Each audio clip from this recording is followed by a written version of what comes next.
Mesdames et messieurs, bonjour. Bienvenue dans le grand format de ce dimanche 12 juin 2022. Ils sont au total 119 746 candidats qui prendront part demain lundi à l'examen du brevet d'études du premier cycle session de juin 2022. Si le corps enseignant estime avoir déjà joué sa partition durant les 9 derniers mois, du côté du gouvernement, que reste-t-il encore à faire à quelques heures de ce rendez-vous? Quel est le niveau donc des préparatifs et quelles sont les réformes opérées cette année pour crédibiliser davantage ce diplôme? C'est le dossier du grand format de ce dimanche. Le directeur des examens et concours du ministère des enseignements secondaires, techniques et de la formation professionnelle répondra à nos questions. Le docteur Roger Koudouadinou est l'invité de la semaine. Dans ce grand format, nous parlerons également du secteur des transports. Il y a un nouveau-né qui a vu le jour à Ouida suite à la fusion d'une douzaine de syndicats. La centrale syndicale des travailleurs des métiers de transport et assimilés du Bénin est portée sur les fonds baptismaux avec de grandes ambitions. Que va-t-elle concrètement changer dans ce secteur? Explication à suivre avec Richard Kofi Afanou, président d'honneur de cette centrale et coordonnateur de la gare routière de Djonki. Petit Miguelito, c'est notre artiste de la semaine, chanteur évoluant dans la salsa et la rumba. Il sera avec nous sur ce plateau en fin d'édition. À cœur ouvert, l'homme nous parlera de sa carrière musicale riche de plusieurs albums. Mesdames et messieurs, vous avez raison de nous préférer tous les dimanches pour vous informer. Le grand format, et bien c'est parti.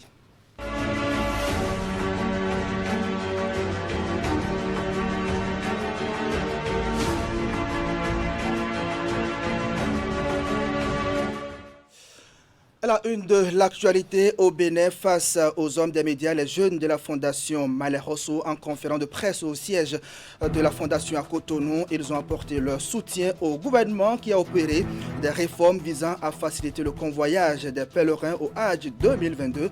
On en parle dans un instant. On parlera également de cette soutenance de thèse qui consacre l'entrée de Félix Ompocha dans le cercle des docteurs de l'université d'Abomey-Calavi. Ces travaux de recherche ont porté sur la gouvernance financière dans les collectivités territoriales du Bénin. Images et reportages à suivre également le point de la conférence de presse de l'artiste chanteur Rodolfo Toumba, lui qui se fait appeler Kofi Olomide du Bénin. Il annonce entre autres la célébration de ses 25 ans de carrière musicale. On démarre le point de l'actualité avec ces images. Le Bénin qui vient de perdre l'un de ses grands hommes politiques et intellectuels, Théophile Nata, s'en est allé ce samedi 11 juin 2022 à l'âge de 75 ans. C'est un haut cadre de la nation, ancien président de la haute autorité de l'audiovisuel et de la communication, troisième mandature, ancien député à l'Assemblée nationale, ancien ministre des Affaires étrangères et de la coopération sous l'ancien président Feu Mathieu Kérékou. Vous aurez plus de précisions sur le décès de ce grand homme et aussi des témoignages dans nos prochaines éditions. D'importantes mesures ont été prises par le gouvernement pour faciliter la participation au Hajj 2022 aux pèlerins béninois, des réformes saluées par les jeunes de la Fondation Malais Rosso. En conférence de presse vendredi au siège de la Fondation à Cotonou, ils ont expliqué les avancées introduites par le chef de l'État, Patrice Talon, pour alléger les formalités de convoyage et aussi le séjour en terre sainte d'Arabie Saoudite. Reportage. Sur les formalités d'accès au voyage en Terre Sainte, le coût global du transport et les conditions sur place courant le temps de séjour, les jeunes de la Fondation Malais Rosso saluent les réformes du gouvernement dans l'organisation du Hajj 2022, et ce, sur toute la ligne. Les frais de voyage à la Mecque cette année reviennent relativement bas aux candidats du Hajj. Relativement bas parce qu'il y a eu beaucoup d'efforts de la part du gouvernement de son Excellence, président Patrice Talon. L'État a subventionné, sinon beaucoup de candidats auraient renoncé au voyage. D'abord, le gouvernement a exonéré la TVA liée à toutes les dépenses faites au Bénin par les sociétés agréées. À cela s'ajoute le préfinancement intégral par l'État béninois des frais de logement des pèlerins béninois en Arabie Saoudite. Parlant de ces frais de location de chambre, le gouvernement Talon ne s'est pas seulement contenté de les préfinancer, il a négocié avec les autorités saoudiennes et a pris des chambres plus proches des lieux saints. Cette déclaration des jeunes de la Fondation Malais Rossou tient lieu de sensibilisation des fidèles de cette mosquée et pour tous les musulmans béninois. La démarche réjouit les aînés qui saluent l'intérêt que portent les plus jeunes à des sujets importants de l'actualité, comme l'organisation du pèlerinage à la Mecque. La Fondation Malais Rossou, composée des imams alpha et de non-musulmans, ont l'habitude de faire les points de presse sur les réalisations que le gouvernement a faites. Mais cette fois-ci, les jeunes ont décidé de nous faire quelque chose. C'est une grosse surprise et que je les remercie. J'avais l'habitude d'être logé à 12 km, 10 km de la Mecque. Cette fois-ci, le chef de l'État a dit non. Au plus 1 kilomètre de la Mecque, du lieu sacré. À Médine, pareil. Nous n'avons jamais vu ça. La communauté musulmane du Bénin est exhortée par les jeunes de la Fondation à une cohésion et au respect de ces directives édictées par le gouvernement pour une réussite totale du Hajj de cette année. De son côté, le ministre des Infrastructures et des Transports a effectué vendredi une descente sur les chantiers du projet d'aménagement et de bitumage de la corniche est de Cotonou. C'est une visite qu'il a effectuée avec les cadres de son administration pour constater l'évolution des travaux et surtout la qualité des ouvrages. Voici les précisions que nous apporte ici Ali Moumouni sur cette descente. La descente du ministre des Infrastructures et des Transports sur le chantier des travaux d'aménagement et de bitumage de la corniche est de Cotonou n'est pas qu'une simple formalité. Avec une délégation composée de cadres de son département, il a parcouru tous les 2 km 300 de long de cette route. Il s'agit d'une visite pour s'imprégner de l'évolution des travaux et surtout la qualité des ouvrages. C'est une corniche qui comprend 4 sections. La première part j'allais dire ce que nous allons aménager comme carrefour au niveau de Saint-Charbel. Et les autres suivent. L'aménagement, vous le voyez bien, nous avons la chaussée, nous avons une piste cyclable, nous avons des zones de plaisance et des aménagements, disons, paysagers qui permettent d'agrémenter cette corniche. Je vous ai souvent dit que désormais, nous associons l'aspect paysager à nos projets, ce qui fait de nos routes des routes agréables et confortables. À l'heure actuelle, l'évolution des travaux d'aménagement et de bitumage de la corniche est de Cotonou est estimée à 55%.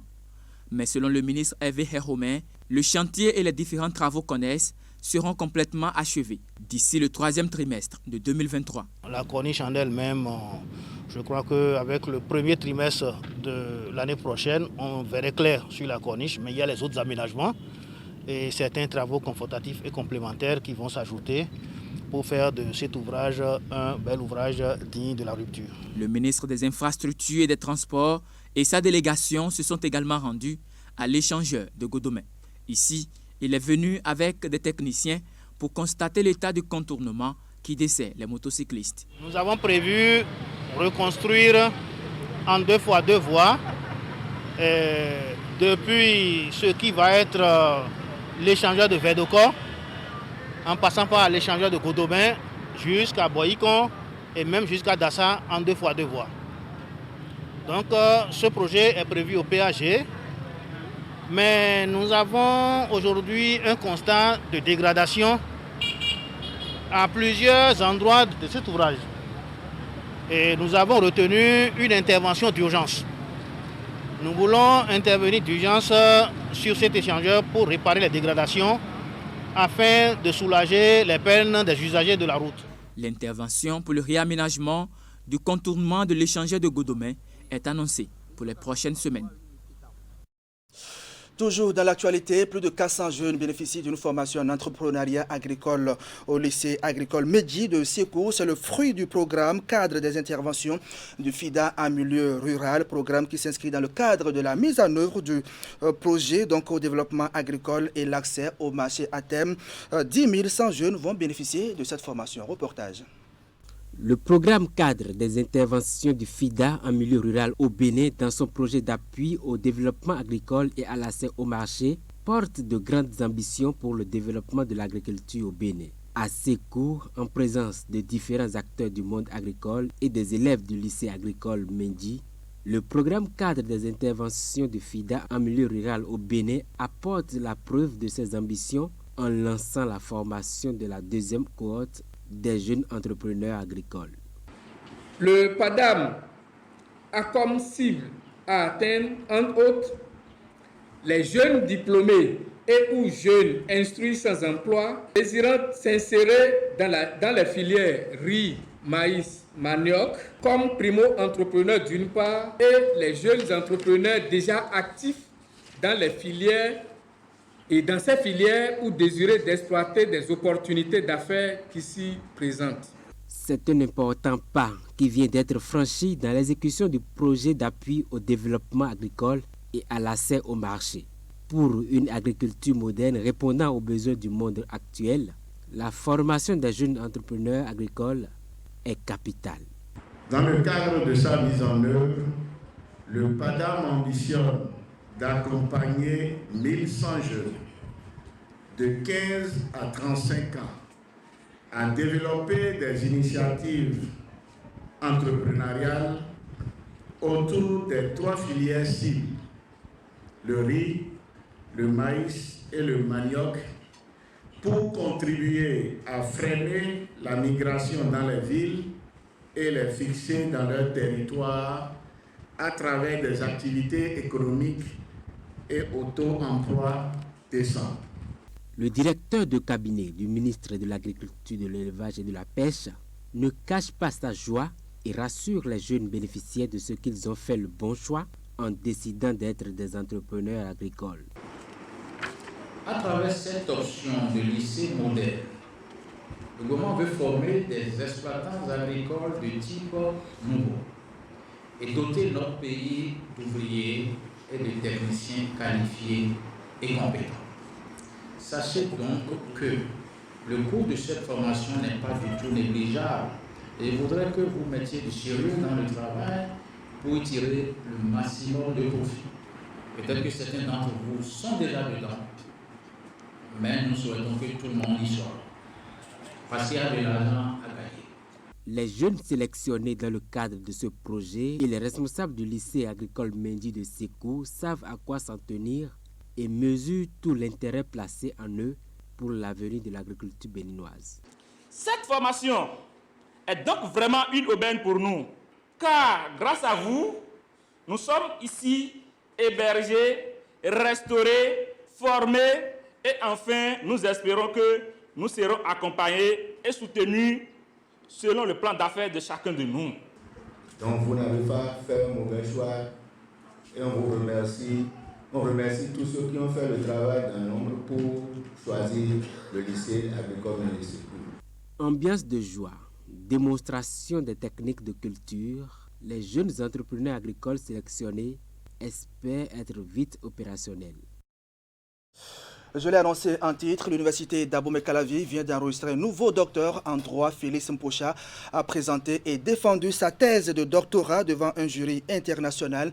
C'était ce samedi. Ces travaux de recherche ont porté sur la gouvernance financière dans les collectivités territoriales du Bénin. La cérémonie de soutenance s'est déroulée au Centre d'études et de recherche sur l'administration et les finances. Le compte-rendu est signé William Clican. Cette touche dont il est paré parachève 7 bonnes années de recherche. Désormais docteur en droit de l'université d'Abomey-Calavi, Félix Mpocha y est parvenu grâce à ses réflexions méthodiques sur la gouvernance financière dans les collectivités territoriales locales au Bénin. À l'arrivée, le tableau peint n'est pas reluisant.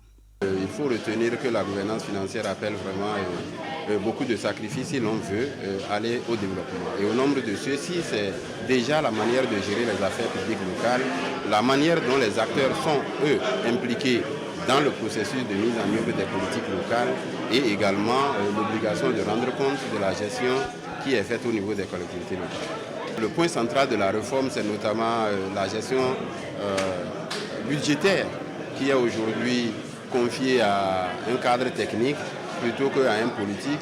Et la préoccupation que l'on posait à ce niveau, est-ce qu'au plan doctrinal, ça ne soulève pas un certain nombre de préoccupations dans la mesure où la libre administration des collectivités locales s'entend être faite par des autorités élues. L'impétrant a dû convaincre des jurés de taille pour arracher ce grade de docteur.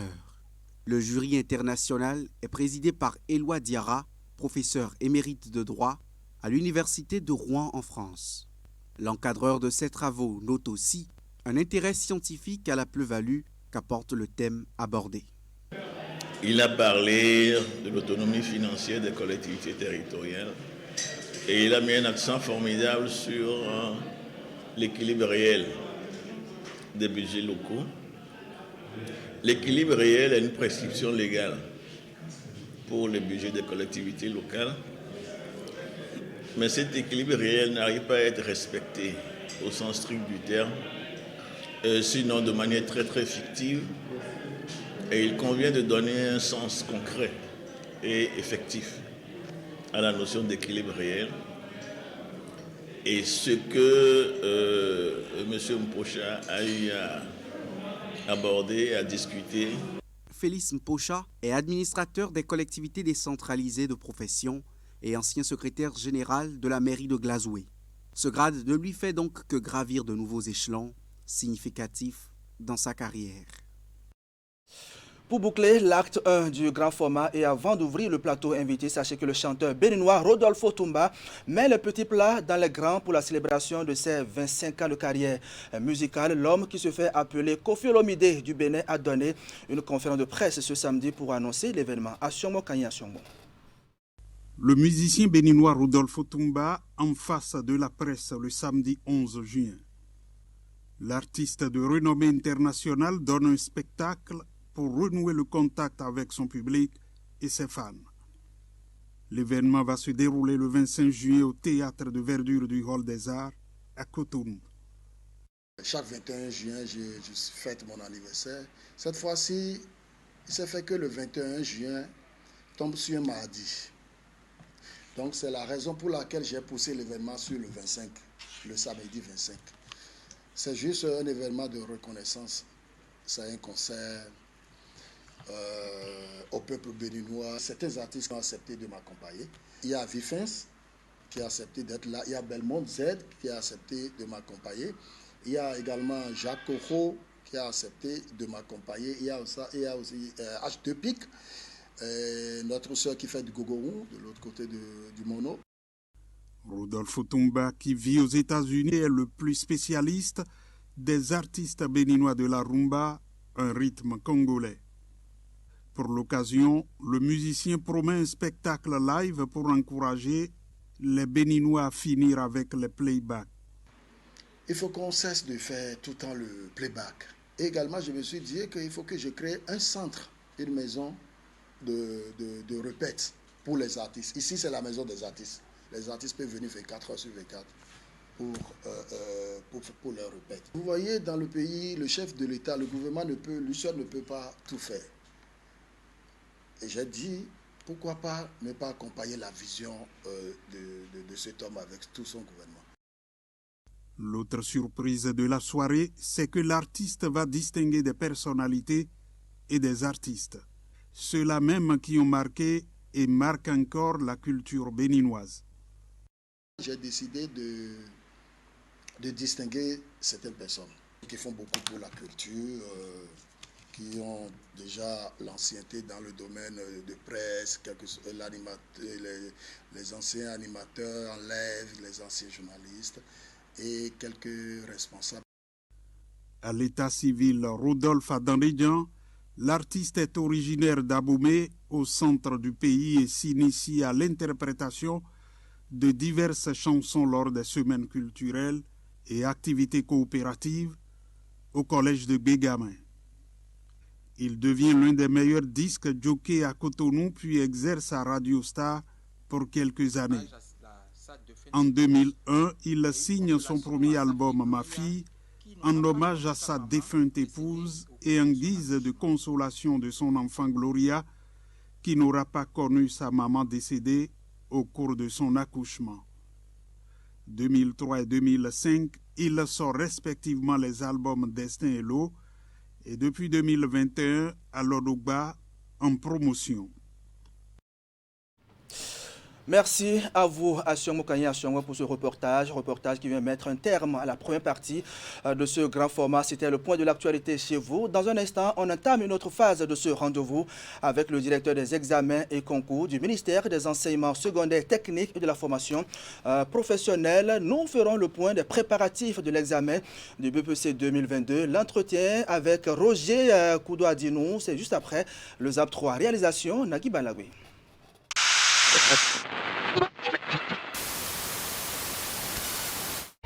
Je m'appelle Adonde John Daniela, je suis au CM2, je suis venue faire le saut. Comment se sont passés les jours depuis mardi? Est-ce que tu as bien travaillé? Comment ça se fait? Oui, j'ai bien travaillé, les épreuves étaient très abordables. Aujourd'hui, tu fais le PS. Oui. Qu'est-ce que tu as fait et qu'est-ce que tu n'as pas fait? J'ai fait le lancer de balle et l'endurance. Quel est ton souhait? Mon souhait, c'est de réussir brillamment. Aujourd'hui, c'est le dernier jour du CEP. Attends, c'est moi qui te pose la question. Aujourd'hui, c'est le dernier jour du CEP. Tu as fait mardi, mercredi, c'est ça, non? Oui. Aujourd'hui, jeudi, c'est le dernier jour. Dis-nous d'abord comment se sont passées les épreuves depuis le premier jour. Bon, depuis le premier jour, les épreuves étaient bien. Ce sont les trucs qu'on a étudiés depuis l'année de septembre jusqu'en juillet maintenant. Est-ce que tu as bien travaillé? Oui. Est-ce que tu comptes réussir? Oui. Il faut faire une phrase. On ne dit pas oui, oui, oui.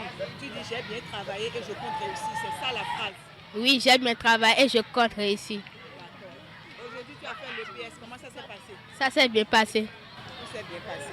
Tu as couru, tu as fait combien de minutes pour la course et puis pour le lancer ou bien qu'est-ce que vous faites après? On a fait le lancer de balayeur sur l'endurance. Oui, ça s'est bien passé. D'accord. Qu'est-ce que tu souhaites à tous tes amis, à tous tes camarades qui sont aussi allés au CP comme toi? Je souhaite que tout le monde du Bénin réussisse, que toutes les personnes. Et quel est le message que tu as lancé aux autres candidats comme toi? Comme si maintenant on est en train de faire du sport, que de rester tranquille. Il y a des gens, quand on veut faire le lancer, ils restent sur la voie. Peut-être ils peuvent tomber. Donc, tu demandes que chacun reste sur place et puis... Oui. C'est ça? Oui. Alors, les épreuves de sport, ça s'est bien passé? Oui. Tu as bien travaillé? Oui. Oui, j'ai dit de faire une phrase, c'est toi seul qui parle. Si j'entends quelqu'un, je donne 2 bons coups. Et elle fait une phrase là. Oui, j'ai bien travaillé. Les épreuves sont abordables. Les épreuves sont abordables? Oui, c'est abordable. D'accord. Le lancer, c'est ça? Vous avez fait le lancer? Oui, d'abord on a fait endurance. Tu as bien couru? Oui, j'ai bien couru. Et le lancer? Je n'ai pas encore fait. Tu n'as pas encore fait le lancer, mais ça promet. Oui. Qu'est-ce que tu souhaites alors à tout le monde? Que d'être admise. Je souhaite que tout le monde soit admis. Tu n'as pas encore fait de lancer? Non. Encore. Alors, et dis-nous, les 2 dernières journées de composition, ça a été comment chez toi? Ça a été facile. Oui, il faut nous faire une phrase. Voilà, pour les épreuves écrites et orales, ça a été facile. L'épreuve ES, EST, mathématiques, lecture et expression écrite et dictée, ça a été une épreuve facile pour moi. Très facile pour toi. Et maintenant, tu penses vraiment que ça va marcher pour que tu passes en classe de 6e? Oui. Merci beaucoup. Championne, ça c'est bon. Parce que j'ai fait l'année blanche de 89 avant d'aller au CP. Maman, j'ai fait l'année blanche. Tu as fait ça en 89 là? Oh, c'est nos enfants. Ça vous reste 2 tours. Ne cherchez pas Tu t'appelles comment? Moi, je m'appelle Padenou Yelian Jocelyn. Jocelyn. Ah, c'est Jocelyn. Ok, alors Jocelyn, dis-nous, ce matin, tu as fait quoi déjà? Ce matin, bon, je n'ai pas encore fait le sport, mais il y a certaines classes qui sont en train de faire. Et après 10 heures, nous allons faire notre sport. Ok, alors pour les épreuves, la composition, comment ça a été? Pour la composition des épreuves sont passées normalement. Et les épreuves sont faciles, il n'y a rien de difficile là que moi je n'ai pas vu, mais je suis sûr que grâce à Dieu, tout le monde doit passer au 6e. Merci beaucoup. Ça, il vous souhaite une bonne prière. Je suis Das. Ok. Quand tu vois le verbe avant présent. Je vois. Tu vois. UL voit. Nous voyons, vous voyez. UL avec accent voix. Verbe être présent. Je être. Tu être. UL être. Vous être, vous. Nous être, vous être. UL avec accent être. Maintenant, tu fais quelle classe? CM2. Tu es au CM2. Tu es au CM2? Oui. Tu es sûr? Oui. Ou bien, CI? CE2.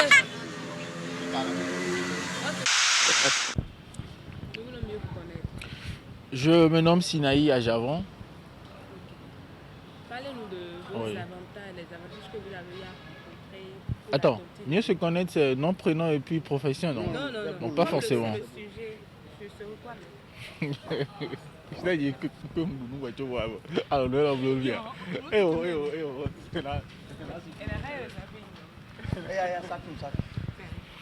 Ok, un peu de sérieux. On recommence, oui. Parlez-nous des... On dit que nous avons fait le film. Puis nous avons fait des femmes à la guerre de l'Ougali. On a mis des mains dans le film de l'Union. Et ça, on a mis à rien. On a mis au monde, on a mis à rien. On a mis à rien. On a mis à rien. On a mis à rien. Ah, bon. Nous avons mis le blog dans le camion. On a mis à rien.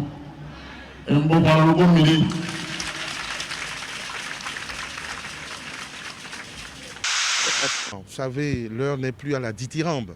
Chacun est à sa place et c'est ça qui est normal.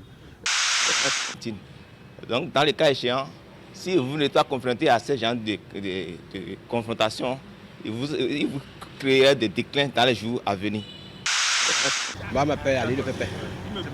Ali Le Pépé. Ali Le Pépé. Ah ouais. C'est votre surnom ou c'est votre... Non, c'est mon nom. C'est mon prénom. Ça vous inspire quoi de voir la statue de la nation? Ah, la statue là, ouais. Moi, ça m'inspire. Les anciens temps de 1900, c'est quand quelques là.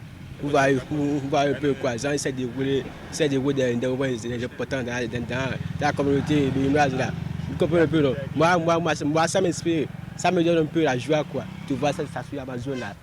Vous voyez, avec son épée là et son bâton là, vous voyez. En plus, c'est très belle à voir, quoi. Ouais, c'est joli. Vous voyez un peu. Vous voyez quoi, c'est encore, c'est une très belle femme, quoi. Vous voyez.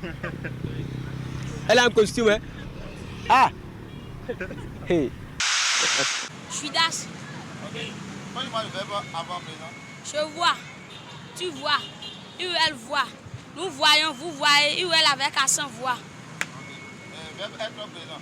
Je être, tu être, UL être, vous être, vous, nous être, vous être, UL avec accent être. Maintenant, tu fais quelle classe? CM2. Tu es au CM2. Tu es au CM2? Oui. Tu es sûr? Oui. Ou bien, CI? CE2.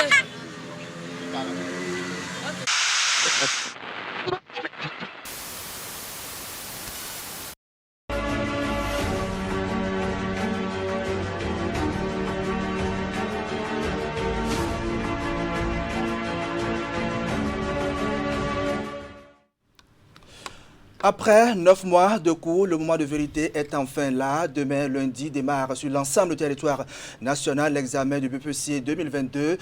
119 746 candidats répartis dans 211 centres de composition vont à la conquête de ce diplôme. Alors, à quelques heures du lancement des épreuves, quel est le niveau des préparatifs et quels sont les derniers réglages qui restent à faire? Le directeur des examens et concours du ministère des enseignements secondaires, techniques et de la formation professionnelle est avec nous pour nous apporter beaucoup plus de précision. Docteur Roger Koudouadino, bonjour. Bonjour Boukari. Bienvenue sur le plateau du grand format. Merci bien.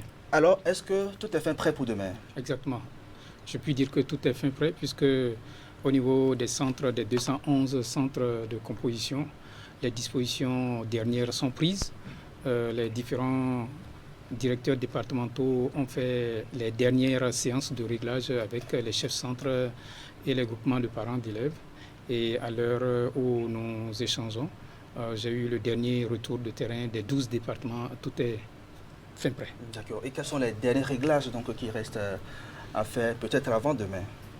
Les derniers réglages, c'est de s'assurer que l'itinéraire qui conduit vers quelques centres qui peuvent, à l'occasion d'une quelconque grande pluie cette nuit, qui peuvent être dérangés, eh bien, c'est de s'assurer que l'itinéraire est préparé et réflexionner conséquemment pour permettre aux candidats de facilement accéder à leur centre. D'accord.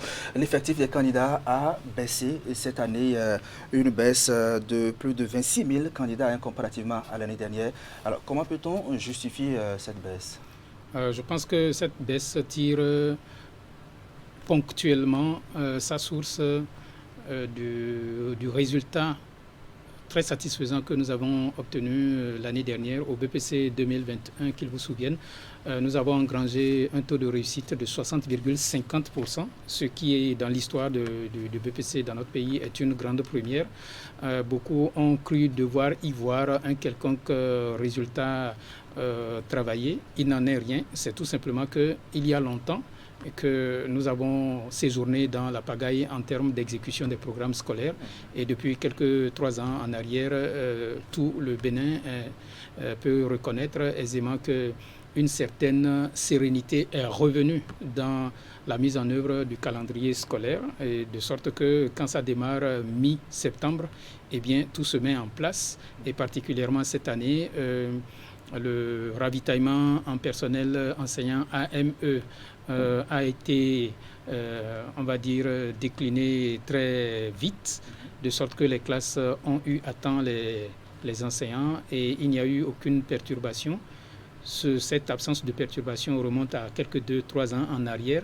Et vous imaginez bien que quand un élève entre en classe de 6e et qu'il a le bonheur, comme le gouvernement du président Patrice Talon a réussi à l'installer dans notre pays, et qu'il a le bonheur, disais-je, de pouvoir suivre les situations d'apprentissage et les différents chapitres d'enseignement de bout en bout, sans que l'année ne connaisse la moindre perturbation. Vous êtes d'accord avec moi qu'un pareil élève de la 6e qui suit cette rivière tranquille de formation, quand il parvient en classe de 3e, c'est tout naturel qu'il se révèle un candidat de niveau moyen, et le BPC, c'est déjà le niveau moyen pour pouvoir le décrocher. Et c'est donc cela qui explique ceci, que l'année dernière, nous avons connu un taux de 60,50%, ce qui a vidé les classes de 3e, puisqu'il n'est resté qu'autour de 40% comme redoublant, plus, on va dire, l'arrivage de la classe de 4e.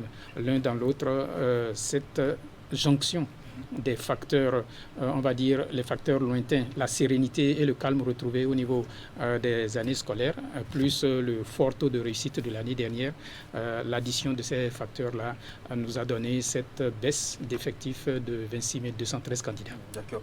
Alors cette année, ce sera la dernière que vous organisez le BPC avec les options modèle long, modèle court. À partir de l'année prochaine, que va-t-il se passer? À partir de l'année prochaine, il va se passer que le BPC va connaître des changements au niveau de 3 aspects essentiellement. Le premier aspect de changement, c'est que contrairement à ce dernier format qui va se dérouler cette année, le BPC 2023, le mardi après-midi, tous les candidats du Bénin vont composer en PCT. Ce qui n'est pas le cas puisque actuellement, le mardi après-midi, ils composent en PCT selon qu'ils sont en série moderne court, et en langue espagnole ou allemand, selon qu'ils sont en moderne long. L'année prochaine, eux tous vont devoir composer le mardi après-midi en PCT, ce qui signifie que le mercredi à 10h, le BPC ne prendra pas fin l'année prochaine, comme cette année, parce que de 10h à 12h, il va falloir faire entrer en salle les candidats pour qu'ils composent en espagnol, allemand. Ça, c'est le premier niveau de changement. Le deuxième niveau de changement, c'est que jusqu'à présent et à cette édition-ci, il y a la phase d'admissibilité au terme de laquelle les candidats sont invités à faire les épreuves orales et sportives.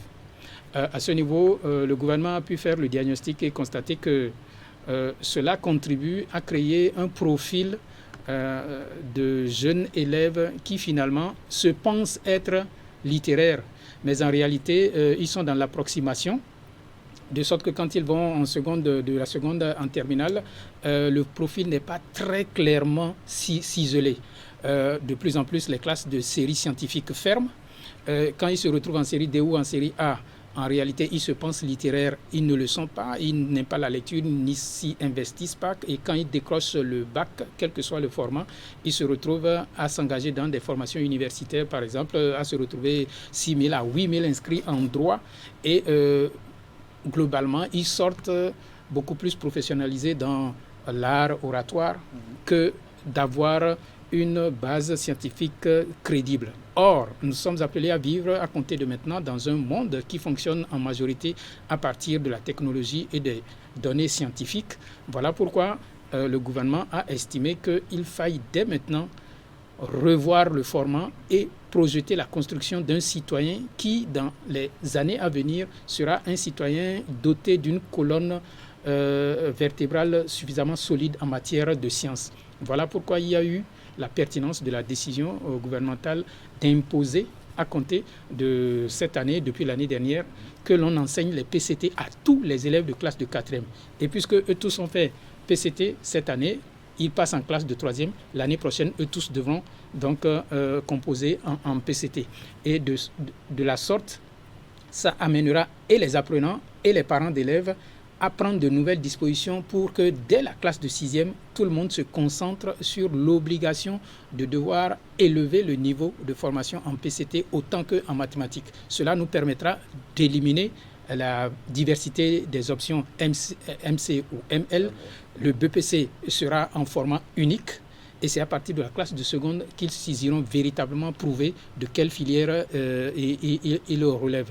Ce faisant, nous obtenons une amélioration de la formation en termes de renforcement des compétences en matière de PCT et de mathématiques, ce qui est fondamental pour le citoyen de demain appelé à vivre dans un monde terriblement technologisé. Au passage, sachez qu'en Inde, par exemple, ils forment 1 million d'ingénieurs par an. Ce qu'il va falloir envisager de faire, puisqu'on se rend compte que pour recruter des profs de maths, pour meubler les formations en ingénieur, tout ce qui est du domaine de la technologie, eh bien, ça va être de plus en plus désert parce que dès la classe de 4e et 3e, tout le monde se réfugie vers l'étude des langues et en fin de compte se retrouve à décrocher un bac sans avoir un profil très clairement taillé. Et c'est ce deuxième aspect de correction que le nouveau format envisage de remettre, de recentrer. Le troisième niveau de changement du format du BPC, c'est que l'année prochaine, sitôt qu'ils auront achevé les compositions écrites le mercredi à midi, eh bien, ils auront l'après-midi pour se reposer et dès le lendemain, les candidats seront convoqués dans les centres pour passer les épreuves orales et sportives. Ce troisième aspect de changement du format du BPC a l'avantage suivant. Le mépris actuel que les élèves ont pour l'épreuve sportive, eh bien, ce mépris va disparaître parce qu'ils prendront conscience qu'il leur faudra mouiller le maillot, au propre comme au figuré, pour pouvoir obtenir une bonne moyenne qui sera intégrée aux notes qu'ils ont obtenues en composition écrite. De la même manière, les épreuves orales qui consisteront à faire plancher la totalité et non plus les effectifs admissibles. La totalité des candidats au BPC 2023 vont devoir passer les épreuves orales en anglais. Ceci est la mise en œuvre d'une politique du gouvernement qui ouvre les vannes de l'attrait touristique. Et nous ne pouvons pas prétendre être prêts pour accueillir le monde qui nous visite si nous ne formons pas une jeunesse qui brise le tabou du parler en anglais. Avec ce nouveau format, c'est que nous sommes partis pour former une jeunesse qui sera à même d'échanger avec beaucoup d'aisance avec la langue anglaise. Cela signifie que nous revoyons d'une certaine manière les curricula de formation pour que de la 6e en 3e, eh bien, les élèves dans la cour, en permanence, dans la vie ordinaire, développent beaucoup plus de facilité et de passion à s'exprimer en anglais, ce qui va booster par ailleurs l'accueil touristique et les activités touristiques dans notre pays. Et donc, ce troisième aspect de modification du format du BPC également contribue à faire renaître un soleil nouveau sur le format prochain de BPC qui est conçu et dont les textes, on va dire, sont en cours de rédaction, j'allais dire même de finalisation. Je parle sous le contrôle de prestigieuses instances comme le CNE qui vont devoir arbitrer. Quelles sont les autres réformes opérées depuis 2021 pour faciliter l'organisation de l'examen et surtout crédibiliser davantage ce diplôme? Pour l'essentiel, c'est que depuis 2021, nous avons osé l'initiative de procéder à la dématérialisation de l'inscription en ligne, une opération inédite que nous avons réussi vaille que vaille. Et à son avènement, le ministre Kouaro Yves Chabi a donné des instructions allant dans le sens de procéder à une évaluation au cours d'un atelier dont il a autorisé la tenue. Et à cet atelier, nous avons pu recueillir les recommandations et les observations des différents acteurs, ce qui nous a permis d'intégrer tout ceci pour rééditer l'exploit cette année. Si je dois rappeler que par le passé, la façon dont nous procédions pour effectuer l'inscription était d'un caractère particulièrement artisanal, ce qui nous prenait près de 5 mois de préparatifs. Et depuis l'année dernière, avec la dématérialisation, nous avons bouclé l'opération en 1 mois et demi. Et cette année-ci, nous avons performé davantage parce que nous avons encore réduit le délai dans lequel il nous a fallu travailler pour finaliser les listes et les listes des candidats qui sont affichés dans les centres depuis fort bien longtemps. D'accord. Avant de poursuivre notre entretien, Monsieur le DEC, nous allons suivre le message du ministre des Enseignements secondaires techniques et de la formation professionnelle, Kouaro Yves Chabi, qui s'est adressé aux différents acteurs à la veille du lancement des épreuves. Béninoises, Béninois, chers compatriotes, le lundi 13 juin, sur toute l'étendue du territoire national, nos enfants des classes de 3e et autres composeront à l'examen du BEPC, brevet d'études du premier cycle, session de juin 2022. Sur le plan national, ils sont cette année au nombre de 119 746 inscrits, dont 57 708 candidats de sexe féminin, soit un pourcentage de 48,20%, et 62 038 candidats de sexe masculin, soit un pourcentage de 51,80%, contre un total de 145 959 l'année dernière, d'où une baisse de 26 213 candidats, qui traduit un taux de régression de 17,96%. Il résulte, pour le compte du BEPC session de cette année 2022, que les candidats composeront dans 211 centres contre 234 centres en 2021, soit une réduction de 23 centres de composition. Je tiens à rassurer que cette baisse du pourcentage des inscrits n'a absolument aucun lien de causalité avec une quelconque déperdition scolaire. Cette baisse se justifie par un faisceau de facteurs dont il convient de souligner le plus significatif. Je remercie les enseignants pour leur sacrifice consenti aux fins de transmettre à nos enfants les outils pédagogiques nécessaires pour passer l'examen dans de bonnes conditions. À tous les candidats, je vous souhaite une bonne chance et vous réaffirme que le BEPC est un examen et non pas un concours. Les épreuves auxquelles vous serez soumis sont forcément et assurément du niveau du candidat moyen. Quant aux parents d'élèves, je voudrais vous exhorter à assurer qu'ils respectent le temps du sommeil et surtout assurez-vous qu'ils sont effectivement en possession de la carte d'identité scolaire en cours de validité et dûment signée du chef d'établissement pour les candidats officiels ou de la carte d'identité civile, la carte d'identité CEDEAO ou du passeport en cours de validité pour les candidats libres. Enfin, veuillez à ce qu'ils soient dans le centre de composition au plus tard, 1 heure avant le démarrage des épreuves. Aux chefs de centre, surveillants de salle et autres personnes impliquées dans l'organisation des examens, j'en appelle à votre conscience professionnelle afin qu'il n'y ait aucune tentative de fraude ou de tricherie organisée lors du déroulement de l'examen. En tout état de cause, toutes les dispositions sont prises par mon cabinet pour mettre hors d'état de nuire tous ceux qui tenteraient de s'adonner à cette basse besogne. Voilà, c'était à l'instant le message du ministre des Enseignements secondaires, techniques et de la formation professionnelle à l'endroit de tous les acteurs concernés par cet examen. Et nous sommes de retour sur le plateau pour la suite de notre entretien avec le directeur des examens et concours. Alors, monsieur le DEC, où et comment se fera le lancement officiel des épreuves?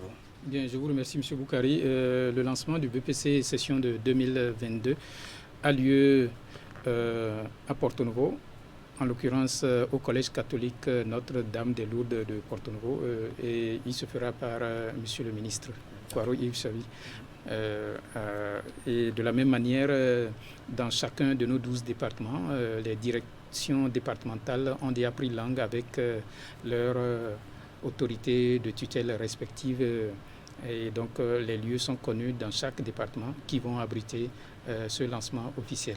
Je voudrais, avec votre permission, profiter pour souhaiter respectueusement que les autorités, une fois que la première épreuve aura fait l'objet du lancement officiel, mon vœu le plus cher, c'est que les autorités puissent, si le cœur leur en dit, faire les tournées dans les centres, mais de grâce, de sorte à se diriger uniquement vers les salles de secrétariat pour s'entretenir avec les chefs de centre et chefs de centre adjoints si elles veulent s'enquérir du bon déroulement de l'examen.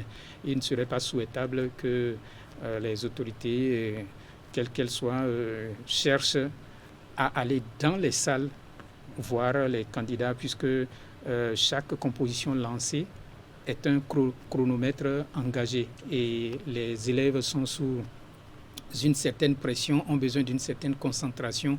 Ce n'est vraiment pas indiqué qu'on entre en salle quand l'épreuve a démarré pour chercher à leur adresser des salutations.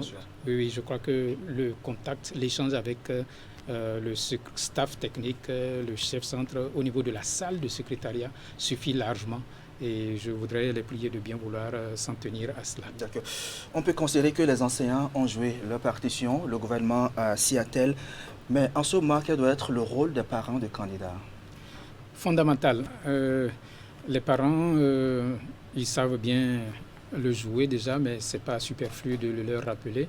Il serait bien qu'ils fassent preuve de la plus grande bienveillance en cette journée à l'endroit de leur bout de chou.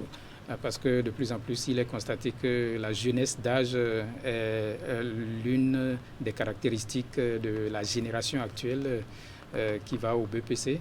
Et donc, beaucoup de bienveillance, beaucoup d'attention, veiller à ne pas du tout égratigner la susceptibilité des enfants, assurer le repas et surtout le dîner à temps, veiller à ce que les candidats aillent au lit suffisamment tôt.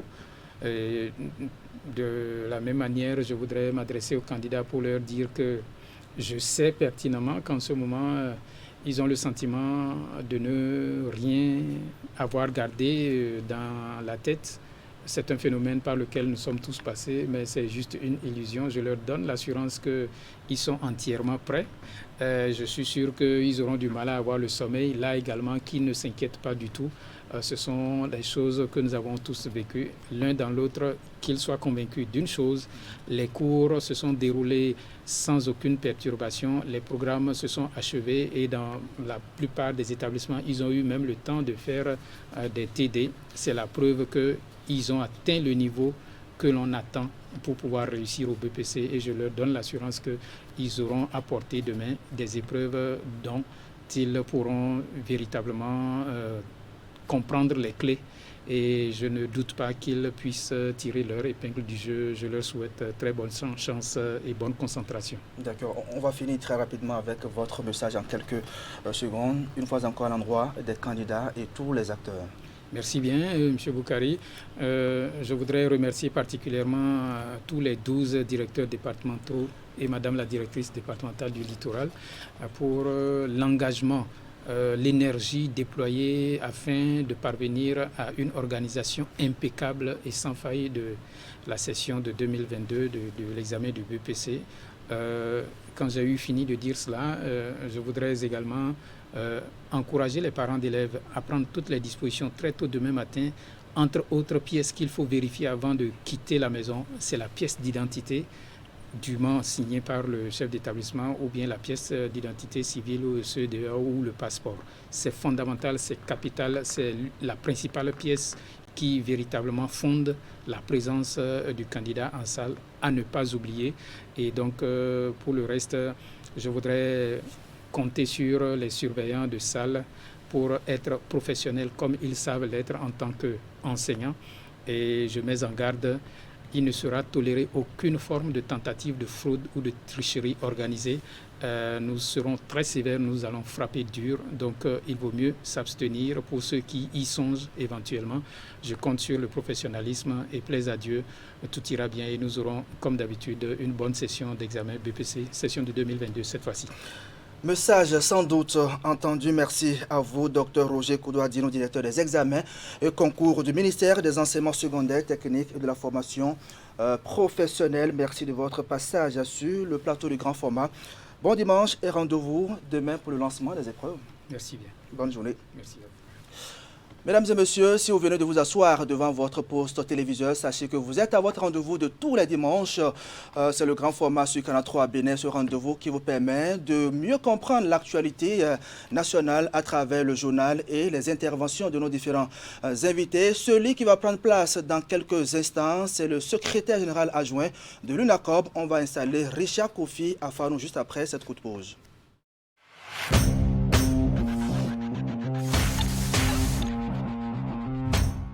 Chers clients, partenaires et abonnés du groupe de presse Fraternité, pour toute commande et information relative à nos produits et prestations à Fraternité FM, Fraternité, Canal 3 Télévision, appelez les numéros suivants aux heures et aux jours ouvrés. 95 74 29 23, 95 74 29 25, 97 77 33 02, 96 61 13 30, 69 17 99 99, 69 23 55 55, 61 62 12 02, WhatsApp. Email canal3benin@yahoo.com, info@canal3télévision.com, fraternitéfm@yahoo.com, fraternews@yahoo.com.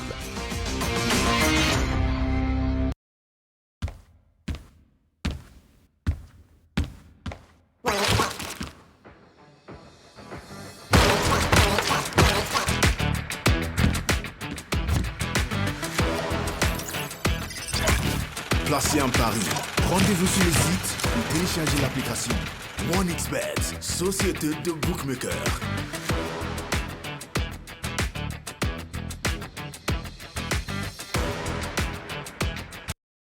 Arturo, j'ai un secret enfoui en moi depuis des années. Catalina, je suis prêt à tout entendre. Tu n'es pas le père de... Livraison de gâteau. Bon anniversaire. C'est un moment décisif, il contre-attaque et le voit de mai. Bon anniversaire. Ah, je crois qu'il y a un but. On sait que c'est toi qui as kidnappé la fille du président. À vous. Livraison de gâteau. Bon anniversaire. Canal+ a 30 ans et on n'a pas fini de vous surprendre. Pour notre anniversaire, réabonnez-vous à votre formule et profitez de 30 jours à la formule supérieure. Et pour célébrer ensemble, Canal+ vous offre chaque jour des abonnements de 30 mois.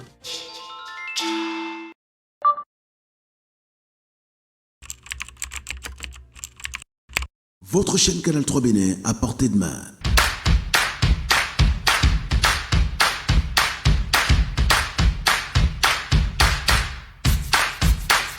Découvrez désormais, depuis votre smartphone ou tablette, toute l'actualité nationale et internationale, vos émissions préférées de la chaîne Canal 3 en live 24/24, où que vous soyez, à travers son application disponible en téléchargement libre sur Play Store. Canal 3 est sur le www.canal3télévision.com. Vous êtes les bienvenus. Canal 3, la passion de l'image.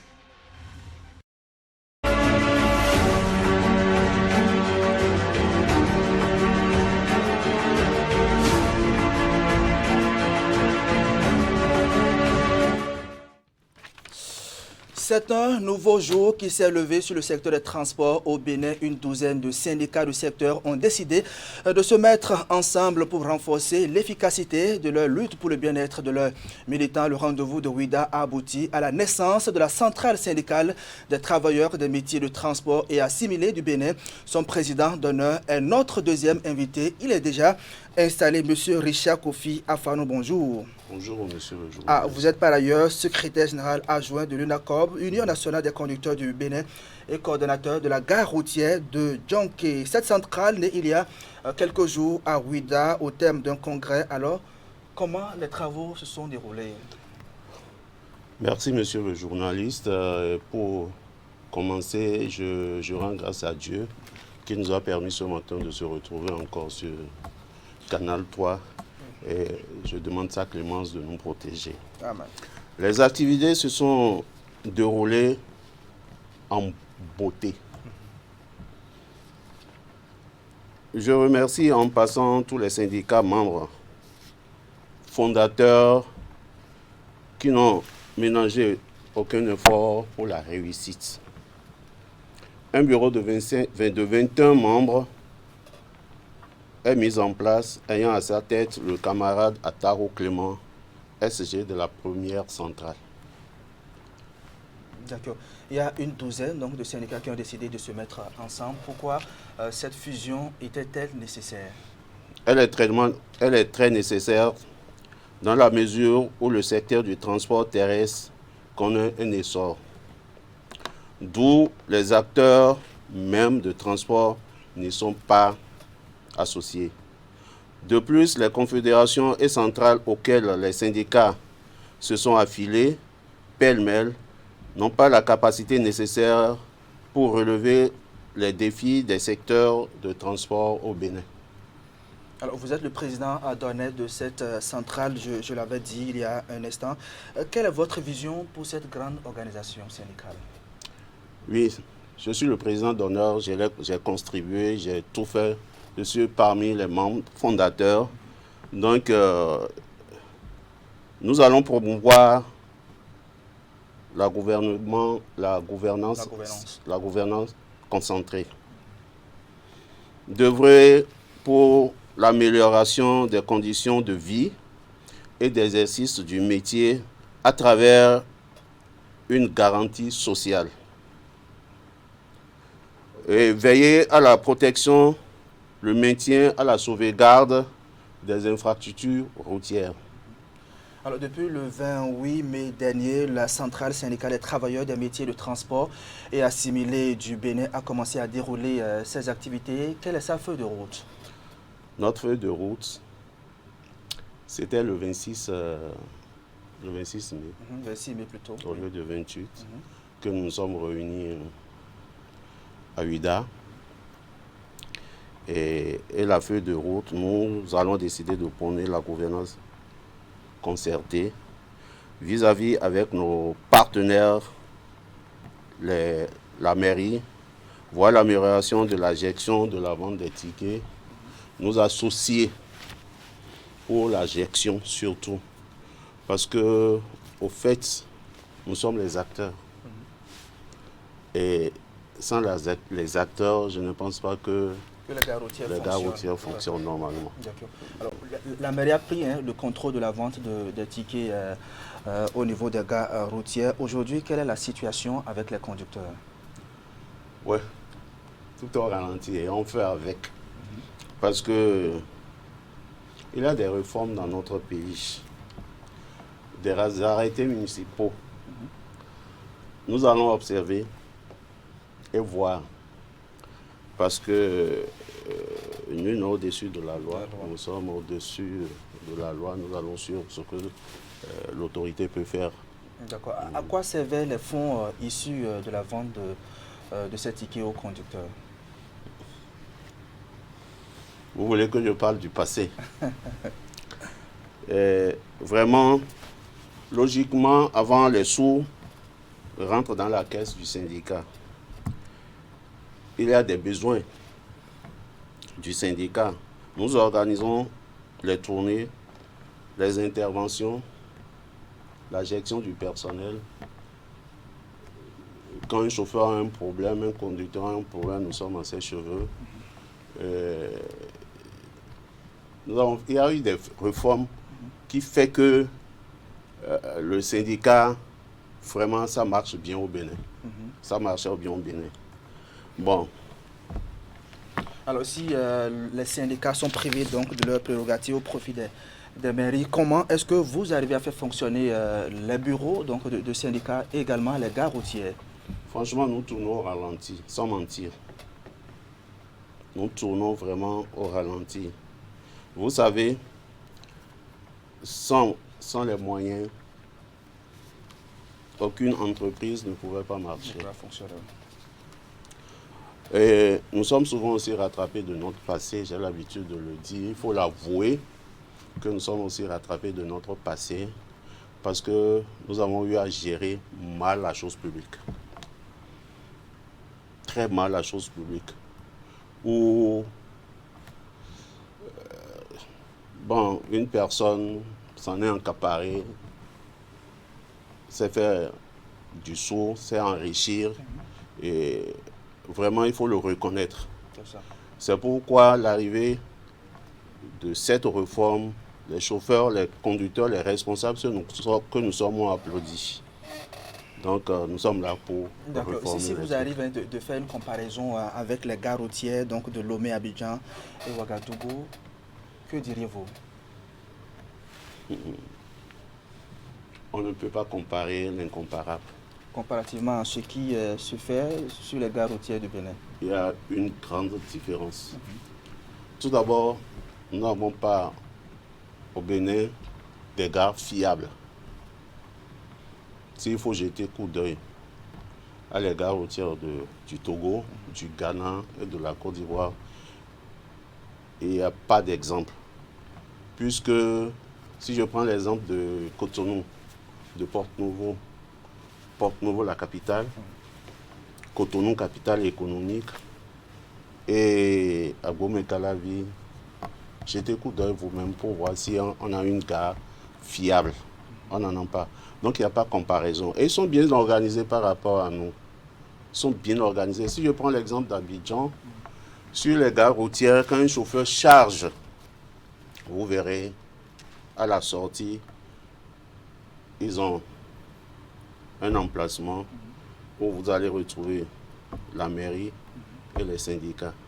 Donc quand le chauffeur charge, quand il prend le ticket de la mairie et il prend le ticket des syndicats, ils sont tellement organisés que celui qui charge, par exemple, je prends l'exemple de Porte-Novo, celui qui charge à Porte-Novo ne pourrait pas dépasser, si c'est la ligne, Cotonou ne pourrait pas dépasser Cotonou pour aller à Abidjan. Ils sont vraiment organisés. Je vous remercie. D'accord. Maintenant, qu'est-ce que vous proposez pour qu'on puisse avoir une gestion efficace, mairie, syndicat? Bon, raison pour laquelle la CNSTM est née. Nous allons nous approcher des autorités. D'ici là, nous allons les rencontrer. Nous allons voir ensemble comment nous pouvons gérer la chose publique. Parce que nous sommes les acteurs. Donc, à voir tout ce qui se passe aujourd'hui, c'est criard. Donc, il faut les acteurs à côté d'eux pour que les choses aillent bien. Alors, désormais, tout ce qui passe par les frontières terrestres au Bénin est systématiquement dédouané. C'est une situation qui crée d'énormes difficultés aux conducteurs que vous représentez ici. Alors, expliquez-nous la situation. Ok. Ce qui se passe à la frontière, notre frontière aujourd'hui est grave. Moi, je ne suis pas un politicien. Je peux renvoyer la balle dans votre camp. Vous êtes les journalistes. Il faut faire un tour à la frontière pour voir ce qui se passe. Je peux témoigner moi-même parce que la fois passée, j'avais rencontré le commandant de la frontière de Hila Kodji. C'est grave parce que tout est dédouané. J'ai rencontré les chauffeurs qui ont déjà fait 1 mois et quelques à la frontière sans être servis. Moi-même, ma voiture est revenue d'Abidjan avec les effets personnels. Il a fait 3 jours à la frontière. Est-ce que c'est bon pour notre Pour quelle économie? raison Oui, parce que tout doit être dédouané. J'ai des preuves moi-même. Ma voiture, si je vous montre, il n'y a que des effets à usage personnel. Quelqu'un qui voudrait rentrer chez lui, matelas, chaise, fauteuil, son lit. Ma voiture a passé 3 jours à la frontière parce qu'on dit tout est dédouané maintenant. Et j'ai payé 87 000 avec les frais du transit. Ça m'a coûté 107 000 francs effet personnel. Le chauffeur m'a ramené 20 000 francs à la maison. Ça, c'est... Est-ce que vous revient? Alors, vous êtes par ailleurs point focal de la Confédération syndicale des transporteurs et conducteurs de l'Afrique de l'Ouest au Bénin. Comment se déroulent les activités? Ça, c'est encore un problème. C'est la CESCAO, Confédération syndicale des conducteurs routiers de l'Afrique de l'Ouest. Au cours d'une séminaire sous-régionale, le 5, le 7, le 6 mars 2020, j'ai été porté à la tête de cette confédération. Je tiens à tirer chapeau à mon prédécesseur, parce que quand je suis venu, j'ai vu qu'il a tout fait. Il a tout fait, M. Josso François. Mais vraiment, j'étais encore étonné. Jusqu'à présent, rien n'a démarré chez nous. Rien. Alors, aucune activité. Qu'est-ce qui bloque? Qu'est-ce qui bloque? Voilà. Je peux dire c'est les autorités, le gouvernement. Puisque le président de la République a donné des instructions au ministre des Finances, nous devons travailler avec le ministre des Finances. Et le ministre des Finances a choisi un coordinateur régional pour nous. En l'occurrence, M. Soton Armand. Nous avons notre bureau au ministère des Finances, la direction de l'intégration régionale. Mais jusqu'à présent, rien ne marche. Mon arrivée aussi, c'est statu quo. On a fait des démarches pour le retrouver, c'est difficile. Il est tout le temps en voyage. Est-ce que vous avez cherché à rencontrer le ministre pour lui faire part des difficultés auxquelles vous êtes confrontés? Si je ne suis pas venu avec les lettres, si tu vois mon prédécesseur, les lettres, je dis alors que, M. Boukari, je vais vous dire que ça, c'est pour la sécurité de notre pays aussi. Parce que le président régional de la Côte d'Ivoire a été décoré la fois passée par le président de la République d'Abidjan, M. Ouattara. Vous savez, la CESCAO est parrainée par la CEDEAO. Et l'instruction donnée est que tout véhicule qui tend, par exemple, la frontière, ou bien qui tend le Cotonou pour aller à Abidjan, doit être contrôlé, par la police, la douane, les eaux forêts, et ainsi de suite, avec nos éléments. Donc on doit fouiller les véhicules, voir ce qui est dedans. Si ça porte des armes, les agents sont là pour intervenir rapidement. La drogue, les agents sont là c'est pour la sécurité aussi de notre pays. Je ne sais pas pourquoi aux autorités ne s'intéressent pas. Parce qu'en fouillant tout, il y aura des relevés, la police fait son rapport, la douane fait son rapport, et ces cas-là, où ça, c'est comme seront scellés. Et quand c'est scellé ici, c'est jusqu'au pays des destinations qu'on doit déceler. Quand on pose le macaron et les macarons, scellés, les macarons, tout. Ce qui fait que les conducteurs, les transporteurs étaient contents. Si je prends l'exemple d'Abidjan, d'Abidjan à la frontière, Noé, les cabs faisaient 4 heures de temps. Mais si, à cause de CESCAO, ils font 2 heures de temps. Ils dépensent presque 1,5 million pour les faux frais sur la route. Mais avec ce système-là, ils ne payent que 200 000, 300 000, ou 200 000, entre 1,5 million. On va finir sur le sujet, sur cette question. Vous allez sans doute peut-être formuler votre demande ou bien votre message à l'endroit des autorités concernées, notamment le ministre des Finances et même le chef de l'État. Je voudrais profiter de l'occasion pour attirer l'attention du président de la République qui a déjà désigné le ministre des Finances pour le boulot. Et le ministre des Finances de se rapprocher de son représentant qui est parmi nous pour voir pourquoi les choses ne sont pas démarrées jusqu'à présent. Parce que j'ai été interpellé par le président régional. Je dis, mais si nous sommes venus ici pour vous choisir, c'est parce que je veux que le Bénin démarre les activités. Parce que le Bénin fait partie des fondateurs de CESCAO.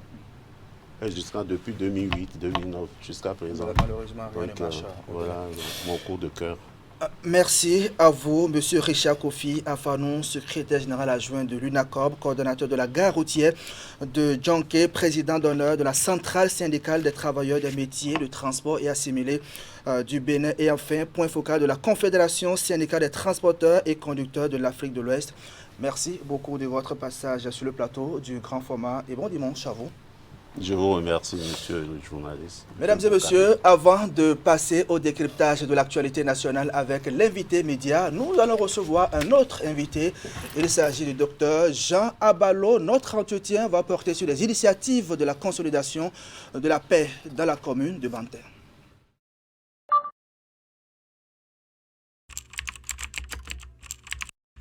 Votre chaîne Canal 3 Bénin à portée de main.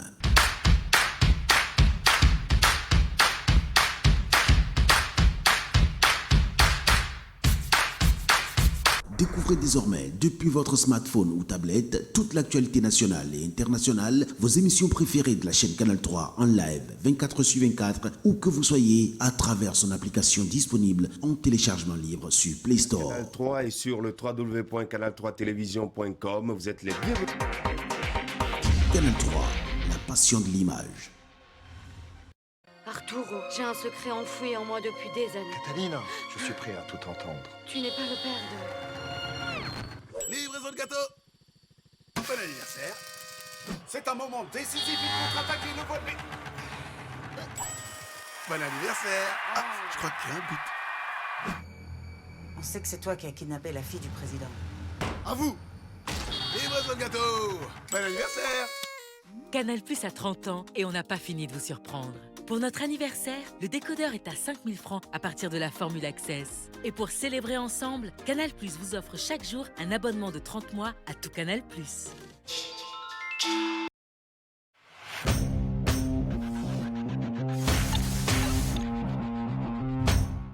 Chers clients, partenaires et abonnés du groupe de presse Fraternité, pour toute commande et information relative à nos produits et prestations à Fraternité FM, Fraternité, Canal 3 Télévision, appelez les numéros suivants aux heures et aux jours ouvrés.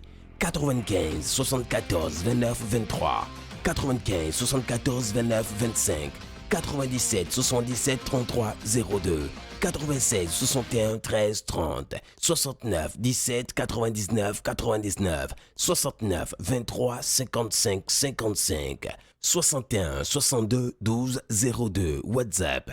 Email canal3bénin@yahoo.com, info@canal3télévision.com, fraternité_fm@yahoo.com, fraternews@yahoo.com. Arturo, j'ai un secret enfoui en moi depuis des années. Catalina, je suis prêt à tout entendre. Tu n'es pas le père de... Livraison de gâteau. Bon anniversaire. C'est un moment décisif, il contre-attaque et le vol. Bon anniversaire. Ah, je crois qu'il y a un but. On sait que c'est toi qui as kidnappé la fille du président. À vous. Livraison de gâteau. Bon anniversaire. Canal Plus a 30 ans et on n'a pas fini de vous surprendre. Pour notre anniversaire, réabonnez-vous à votre formule et profitez de 30 jours à la formule supérieure. Et pour célébrer ensemble, Canal Plus vous offre chaque jour des abonnements de 30 mois.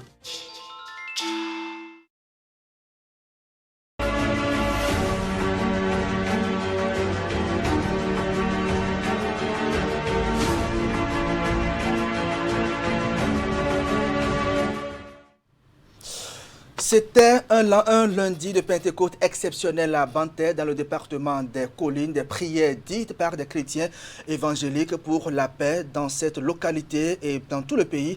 L'initiateur de cette prière vient nous donner un peu plus de détails sur sa démarche. Dr Jean Abalo, bonjour. Bonjour à vous, monsieur. Vous êtes cadre, donc natif de Banter. Alors, qu'est-ce qui vous a motivé à initier cette prière à Banter? Eh bien, d'abord, je voudrais vous dire merci pour l'invitation. Vous savez, c'est justement deux motivations. La première réside dans ma conviction religieuse. La Bible déclare que nous devons prier, nous devons faire des supplications, des requêtes en faveur des hommes qui ont été élevés en dignité, c'est-à-dire les autorités de nos États, de nos communes, de nos pays. Nous devons prier pour eux. C'est la première motivation. La seconde, vous n'êtes pas sans savoir que mon pays, le Bénin, est un pays de croyants. Et qui dit croyants, quelle que soit la diversité religieuse, la pluralité spirituelle qui existe, nous avons tous foi en ce qu'on appelle la prière. Et donc, il était de bon temps qu'en toute chose, nous mettons la prière devant. En toute chose, la prière avant et après.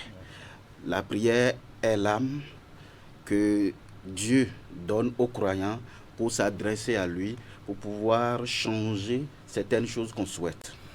Le thème de cette rencontre, c'est « Lève-toi et brille ». Que peut-on comprendre à travers ce thème? Eh bien, « Lève-toi et brille », c'est un appel au devoir biblique des croyants. La Bible déclare que nous sommes la lumière du monde. Et en tant que lumière du monde, nous devons éclairer.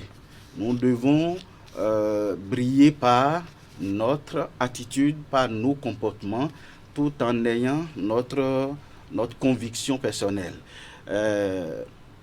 Ce thème, en réalité, demande à chaque chrétien, à chaque croyant de la commune de Banter, de se tenir prêt pour changer les données, pour faire en sorte que ce que nous avions vécu par le passé ne se répète plus et que nous faisons la différence à travers nos comportements. Alors, quel était l'essentiel de votre message à l'endroit des populations? L'essentiel du message, c'est qu'il faut forcément que chacun, quel que soit son bord politique, quelle que soit la chapelle politique à laquelle il croit, qu'il puisse préserver la paix, qu'il puisse marcher comme un enfant de lumière, faire en sorte que nous ne soyons plus étiquetés dans notre commune sur ce que nous connaissons par le passé. Alors, quand on sait ce qu'a été Banter il y a quelques jours, pensez-vous que ce sont des prières qui peuvent soigner les maux qui minent la localité? Bien sûr, monsieur le journaliste, la prière peut tout. La prière change tout. Et c'est grâce à la prière que les maux les plus compliqués aujourd'hui sont réglés.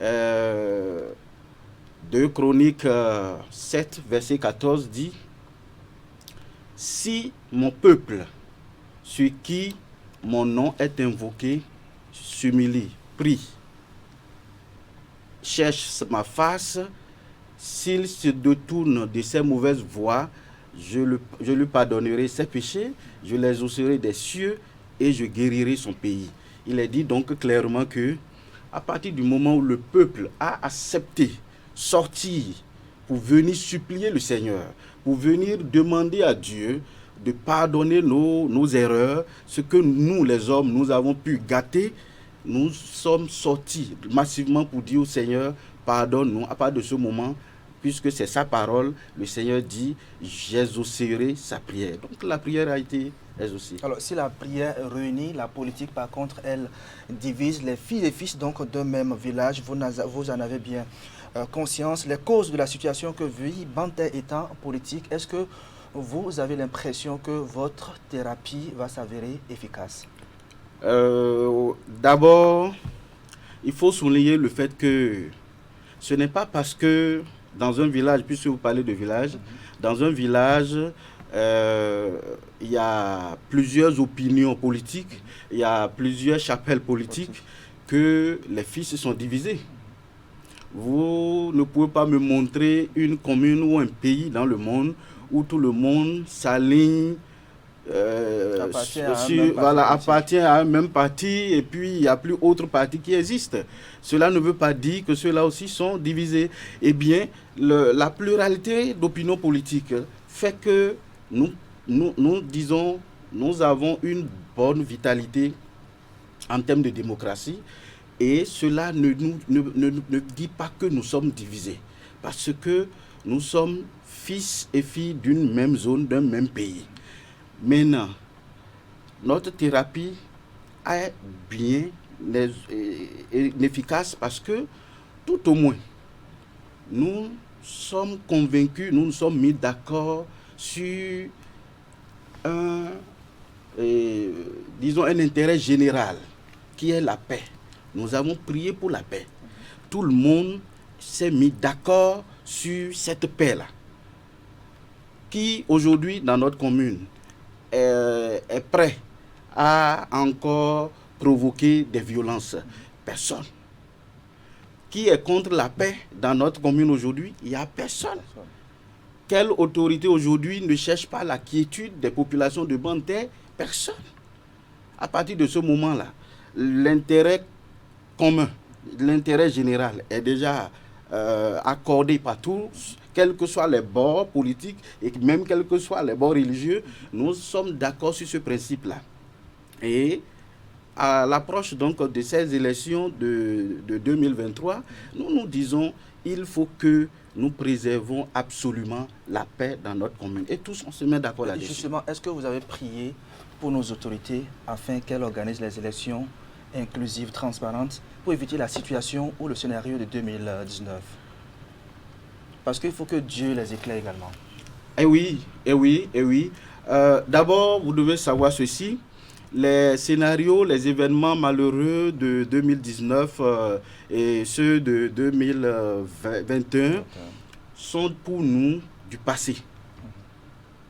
Nous regardons désormais l'avenir en face. C'est du passé, c'est vrai. Ce sont des moments qui ont été vraiment douloureux pour la population. Pas seulement pour la population.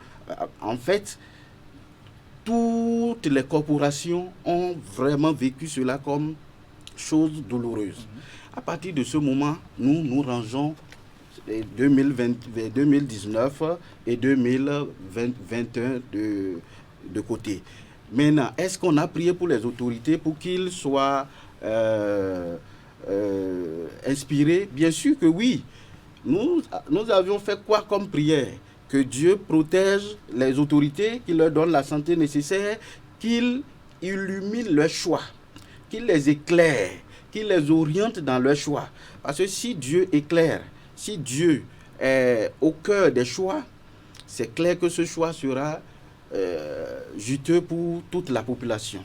Et donc pour nous avons prié pour que le Seigneur oriente les autorités. Alors pour vous, quel comportement la population doit-elle adopter pour favoriser la paix donc, dans la commune? Le contraire de la paix, je crois bien, c'est la guerre. Et la guerre appelle la violence.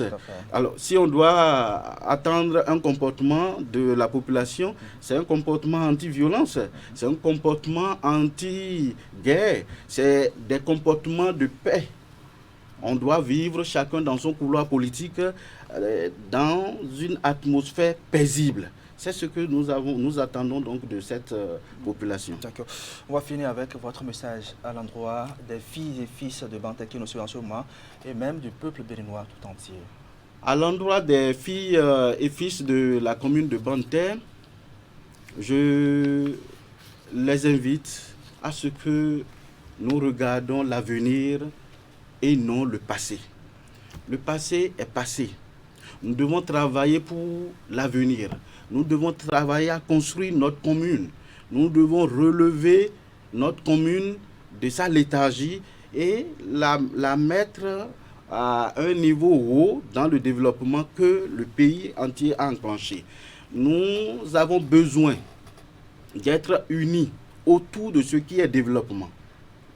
même si nous avons des opinions politiques diverses, mais autour du développement, que nous soyons tous unis pour la construction de notre chère commune. Il en est de même comme message pour tous les Béninois. Nous avons besoin d'être unis, nous avons besoin de regarder l'avenir et de travailler pour bâtir notre pays. Merci à vous, Dr Jean Abalo, cadre natif de Banté dans le département des Collines et initiateur de cette prière dite pour la paix à Banté et au Bénin. Bonne journée à vous. Merci beaucoup. Mesdames et messieurs, on va donc observer une pause pour suivre la revue de presse hebdomadaire et juste après, c'est le décryptage de l'actualité nationale avec Nazer Vikou, directeur de publication du quotidien Le Pays Émergent. Nous parlerons essentiellement de la prestation des écureuils dans le cadre de la Coupe d'Afrique des Nations Côte d'Ivoire 2023. Revue Abdo.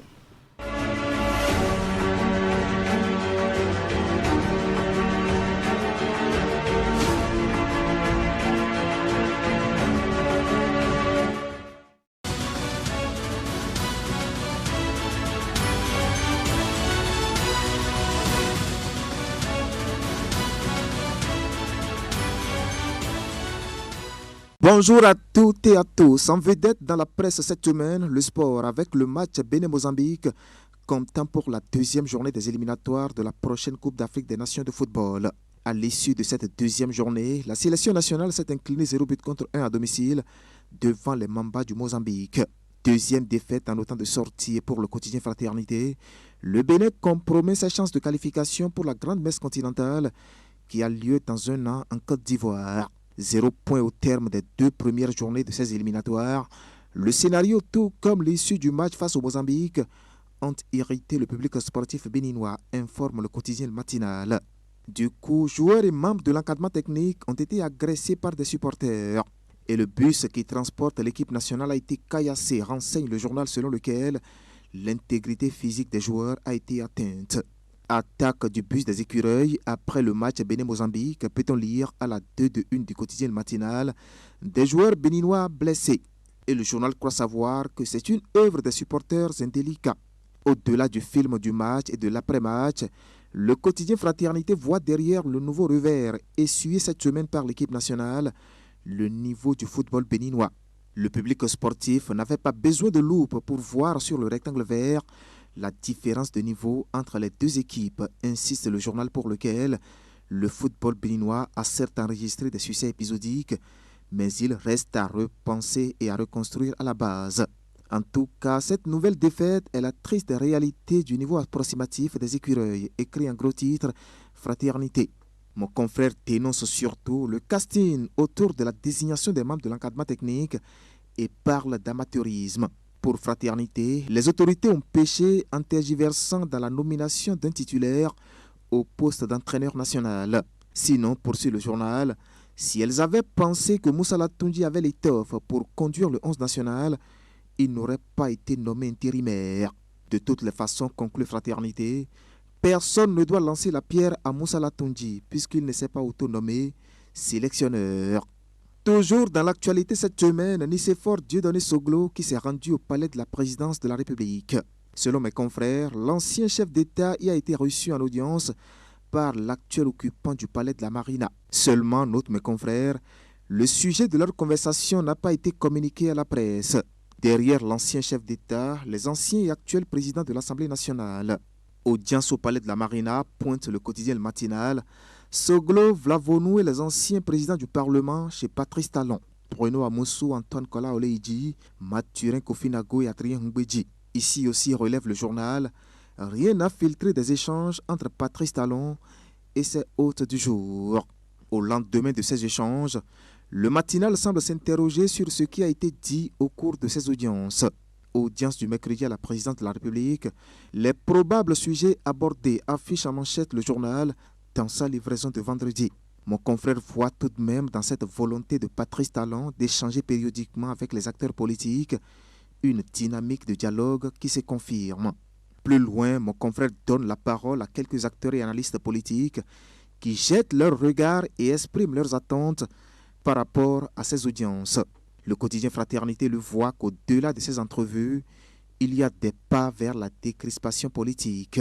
En recevant Louis Vlavonou, deuxième personnalité du pays, les anciens présidents de l'Assemblée nationale et un de ses prédécesseurs au palais de la Marina, commente mon confrère, Patrice Talon montre à la face du monde des signes de consultation pour des résolutions. Et même si les indices d'un tel désir d'écouter ces personnalités ne sautent pas à l'œil pour ces fraternités, le mérite d'écouter est néanmoins là. En attendant d'en savoir plus, le peuple, lui, a de bonnes raisons de croire que des ponts utiles pour la décrispation politique sont en train d'être construits, conclut le Canard de Ménotin. Il est aussi question dans la presse cette semaine du rapport d'audit réalisé par la Cour des comptes sur les dépenses engagées dans le cadre de la gestion de la pandémie à Covid-19. Face aux commentaires, observations et spéculations dont fait l'objet ce rapport depuis peu au sein de l'opinion publique, le gouvernement monte au créneau et apporte des clarifications, informent les journaux. Concernant les chiffres qui circulent, dit l'exécutif, il s'agit de données brutes compilées à partir de plusieurs sources et présentant des erreurs matérielles. Sur l'ensemble des montants dépensés, précise le gouvernement, près des tiers ont été directement pris en charge ou proviennent des partenaires. Des dépenses qui obéissent à leurs règles et procédures internes et qui ont bénéficié de leur avis de non-objection sur toute la procédure. Pour l'ensemble de ces dépenses, conclut le gouvernement dans un document relayé par la presse cette semaine, les justificatifs sont disponibles et transmis à la Cour qui les analysera et produira son rapport. Audit des dépenses effectuées dans le cadre de la gestion de la Covid-19, la vérité sur l'affaire de 385 milliards de francs CFA, pointe le journal L'Indépendant. Pour le quotidien Le Matinal, il y a nécessité de dépassionner le débat. Il aura fallu la publication de ce rapport pour que les détracteurs du régime crient au scandale alors même que la procédure suit son cours. Plus spécifiquement, précise le journal, il s'agit du soutien accordé aux hôtels réquisitionnés, des frais de location des hôtels et des prises en charge dans les restaurants dans le cadre des mises en quarantaine, de la prise en charge de 70% de la masse salariale sur 3 mois, de l'appui aux universités pour l'organisation des cours en ligne, et de diverses autres dépenses. C'est l'essentiel à retenir cette semaine de l'actualité, vue et commentée par les journaux. Merci de m'avoir suivi et à la semaine prochaine.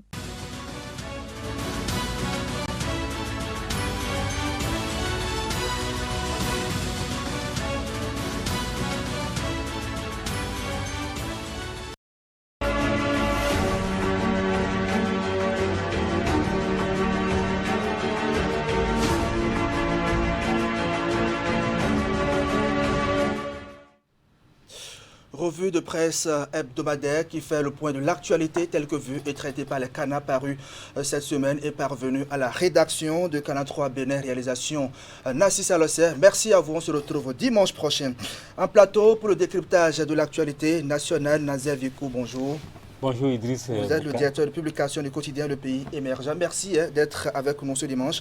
La suite de la CAN Côte d'Ivoire 2023 devient très compliquée pour le Bénin.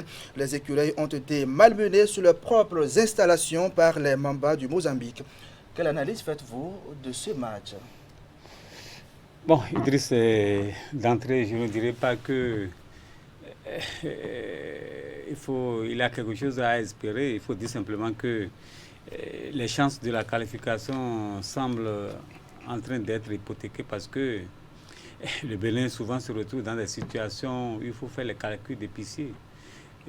Nous n'avons plus notre destin en main. Il faut dire, bon, si l'autre équipe gagne, si l'autre gagne, voilà la situation dans laquelle nous nous retrouvons. Nous avons perdu 2 matchs d'entrée, alors qu'au même moment, le Sénégal a 2 victoires, le Mozambique, qui nous a gagné la dernière fois, a au moins 4 points, le Rwanda 1 point, nous 0 point, ça devient compliqué. Je ne sais pas comment ça va se passer.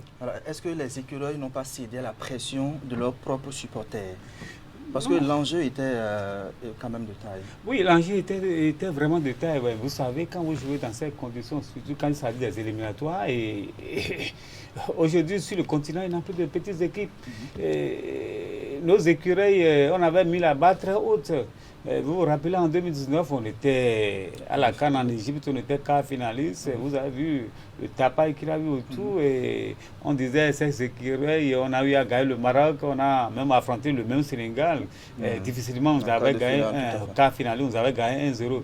Mais les écureuils se voient déjà dans la peau des gens qui étaient déjà au top pour nous, alors que ce n'est pas ça. Mais 2 ans après, vous avez vu les dernières éliminatoires, la CAN 2021 au Cameroun, on a cherché un seul point pendant 3 matchs, on n'a pas pu avoir. Et au lieu qu'au niveau, au niveau de nos dirigeants, qu'on revoie un peu la stratégie pour voir comment on va préparer les échéances qui nous arrivent, on minimise, on se dit, bon, on est quart finaliste, on minimise les adversaires, et c'est ce qui nous arrive. Et mercredi dernier, vous avez vu la colère des supporters. Ça fait mal. Vous étiez, alors, à votre avis, à quel niveau ça n'a pas fonctionné? Au niveau des joueurs. Vous avez vu la prestation des joueurs. C'est à croire que quand vous portez, vous portez le maillot national, vous portez le maillot de l'équipe nationale, on n'a pas vu ces joueurs-là qui veulent se donner. Le maillot de l'équipe nationale, ce n'est pas comme le maillot d'un club. Quand vous voulez porter le maillot de l'équipe nationale, vous devez vous donner. Mais on n'a pas vu en ces joueurs qu'il a une détermination, il a une hâte de vaincre sur le terrain. C'est comme s'ils étaient bons dans leur club, il faut jouer, chacun de ce côté va jouer ce qu'il veut. Alors que du côté des Mozambicains, vous avez vu, il n'a pas matière à comparer les deux équipes. Le Mozambique, quoi qu'on dise, était à un cran dessous. Et ce qui se passe, c'est quoi? Ce sont les mêmes joueurs qu'on a utilisés de tous les temps. Il faut qu'on commence déjà à penser à la relève. Justement, avec le même effectif, est-ce que les écureuils avaient les moyens de gagner ce match? Oui, ils n'avaient pas l'impression. La plupart, ce sont des joueurs finissants. Quand vous prenez Saturnin Nagbe, c'est un joueur qui, dans son club, d'abord, n'a plus de temps de jeu, qui n'est plus titulaire. Quand vous prenez Khaled Adenon, qui joue dans un championnat, bon, moi, je n'arrive pas à prononcer le nom de ce club parce que c'est des championnats de zone. Vous allez entendre Katapoka, des championnats qui ne sont même pas officiellement reconnus par la FIFA. C'est difficile de voir comparativement à deux équipes. Quand vous prenez le Sénégal, quand vous prenez l'équipe type du Sénégal, le 11 type du Sénégal, vous allez voir des joueurs qui écrivent dans le championnat français, Paris Saint-Germain, Liverpool, ainsi de suite. Le Sénégal a eu le temps de construire son équipe. Et pourquoi, pour l'instant, on ne peut pas procéder de la même manière? On a vu des générations, des expédients de Soubété qui sont finis, des Sacramento et Louis, c'est fini. On a eu la génération de Moussa Latoudi au match au Mongo, et tout cela sont partis. Après, on a eu la génération de Razak Omoto aussi, tout cela c'est parti. Maintenant, eux, ils sont en train de finir. Il va falloir qu'on commence à reconstruire la base. Vous avez vu les juniors qui étaient du côté de Niamey récemment. Tout à fait. Pourquoi ne pas commencer? Moi, j'étais à la place de nos autorités, le ministère des Sports, la Fédération. On laisse la CAN 2023. Pourquoi ne pas penser à la CAN 2023? On commence à faire un travail à la base. Et 2 ans, on va construire une équipe, on aura une bonne équipe. L'entraîneur du Sénégal, moi j'étais à la CAN au Cameroun, il nous a parlé. Vous avez vu ces enfants que vous avez, la plupart ce sont des enfants qui sont issus des centres de formation. Des enfants qu'il a appris. Au départ, c'était difficile. Il a eu toutes les critiques du monde, mais aujourd'hui, le résultat est là. Pourquoi on ne peut pas procéder comme ça? Parce qu'on veut faire le nivellement par le haut. On laisse la base. Parce qu'on veut des résultats immédiats. Non. Il faut qu'on commence à faire la promotion des joueurs à la base. Et en 2 ans, on peut avoir une bonne équipe et ça peut aller.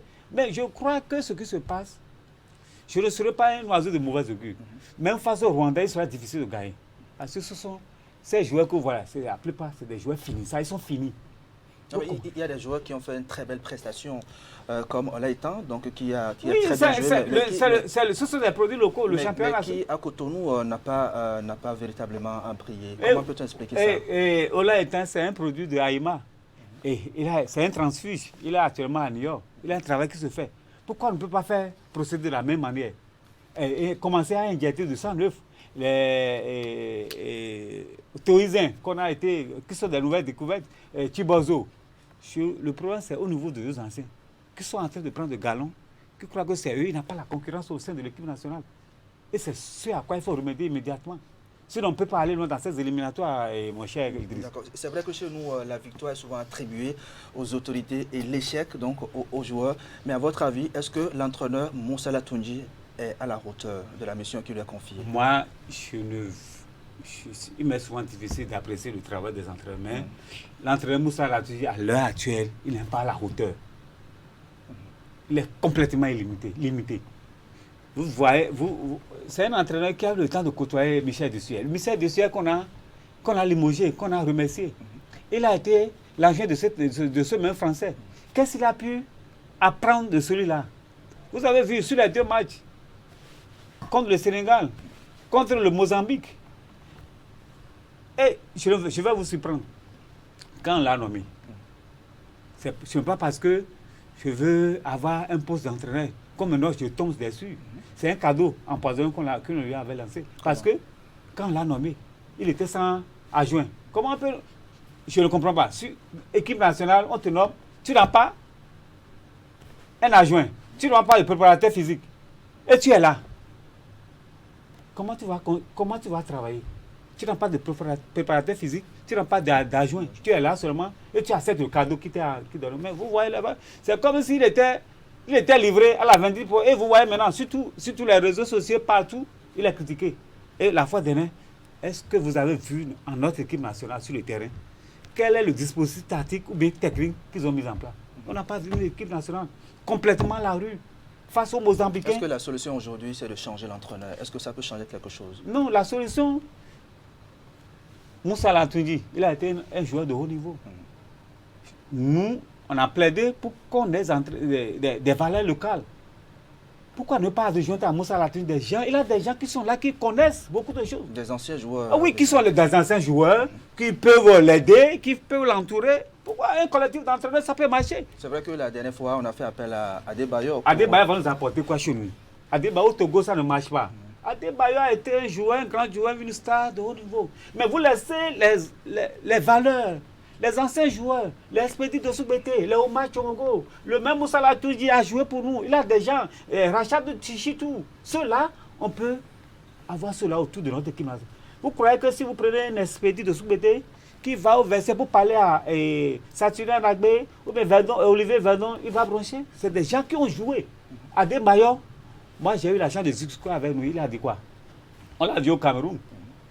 Quand il prend l'exemple de Real de Madrid, quand on vous recrute, vous allez là-bas, on vous amène directement à la bibliothèque de Real de Madrid, bien de Real de Madrid, vous dit, vous voyez tel joueur, vous les connaissez, quel est le joueur qui est votre idole? Et nous, on veut faire comme ça, on veut faire comme ça. Et vous êtes obligé de faire comme cela. Donc, quand vous avez une équipe nationale, vous connaissez Expédit de Soubété, vous le connaissez, le joueur va dire « Ah !»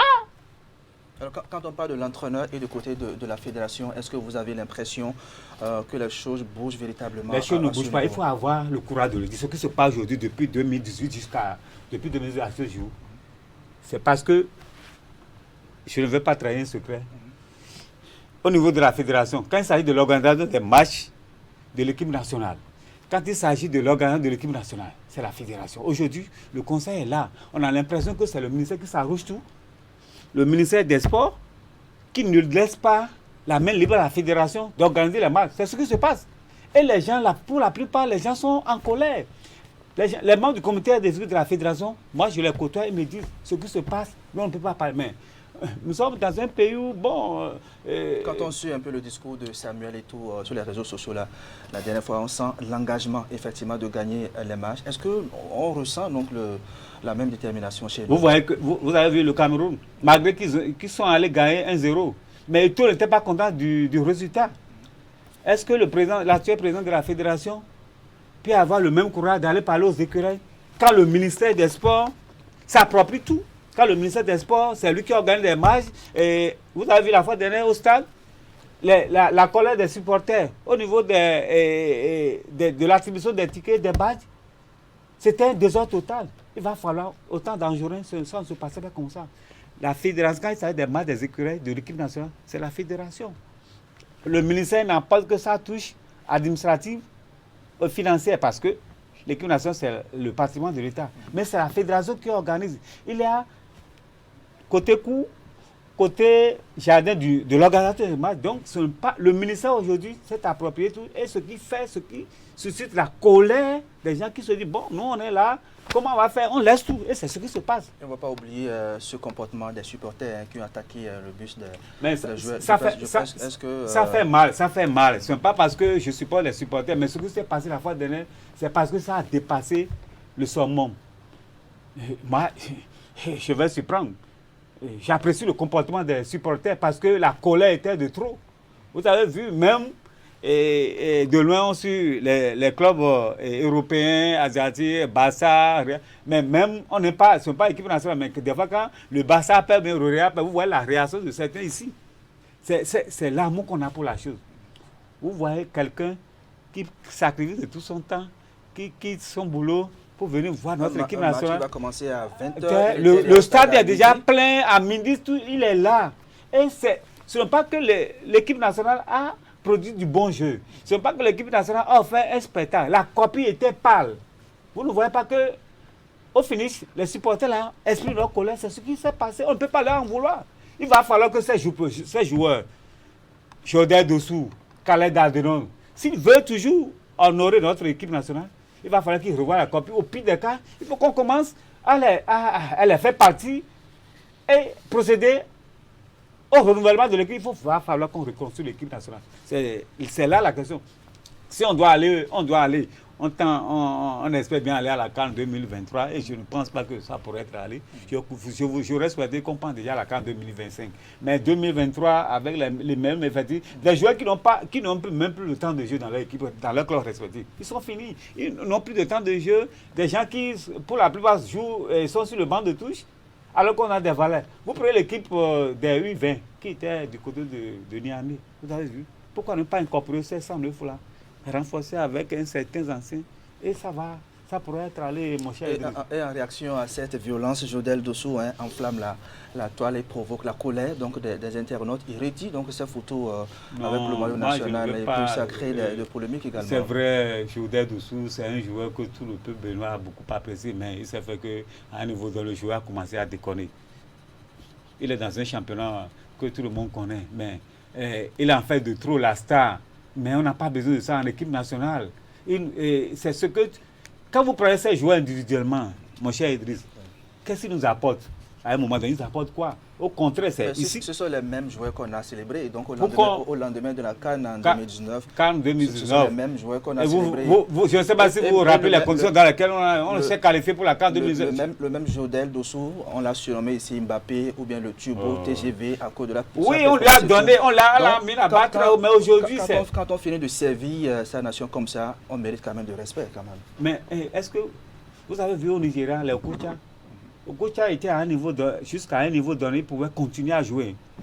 Si vous prenez l'équipe nationale du Nigeria, il est super égaux aujourd'hui. Okocha a sa place là, il peut jouer. Mais à un moment donné, il a dit, la jeune génération est en train de venir. Je prends ma retraite. Il faut que la jeune génération, c'est ce qui manque à notre équipe nationale. Il faut que ces joueurs, qu'on a tout le temps célébré à un niveau donné, vous avez gagné la CAF, vous étiez quart finaliste, vous avez atteint un niveau. Il faut laisser la place à d'autres jeunes de venir. Ils sont là. Croyant que c'est eux qui sont... il n'y a pas de concurrence de l'équipe nationale. C'est ce qui arrive. Et je crois que nos autorités politico-sportives doivent comprendre maintenant, à partir des prochaines journées, on joue le Rwanda en aller-retour. Bon, on aimerait se qualifier pour la CAN 2023. Mais j'aurais souhaité qu'on commence à incorporer les jeunes, renouveler l'équipe. Si ça marche, c'est bon. Vous avez vu le travail que fait du côté de Doko. L'entraîneur qui est arrivé, Duarte, il a dit... Je mise sur la jeune génération. Si ça marche, c'est bon. Si ça ne marche pas, le discours, c'est quoi? 2025. Si ça marche maintenant, c'est bon. Si ça ne marche pas, 2025, on va se préparer pour. Je voudrais que ça soit le même discours. Nazer Vico, directeur de publication du quotidien Le Pays Émergent, merci pour ces analyses sur l'actualité sportive béninoise. Mesdames et messieurs, notre artiste de la semaine ne sera pas au rendez-vous. Toutes nos excuses. C'est ici que va s'arrêter l'aventure grand format de ce dimanche 12 juin 2022. Merci à vous qui nous suivez depuis Banter. Merci de votre fidélité au programme de Canal 3 Bénin. On se retrouve dimanche prochain pour vous servir avec le même plaisir. Au revoir.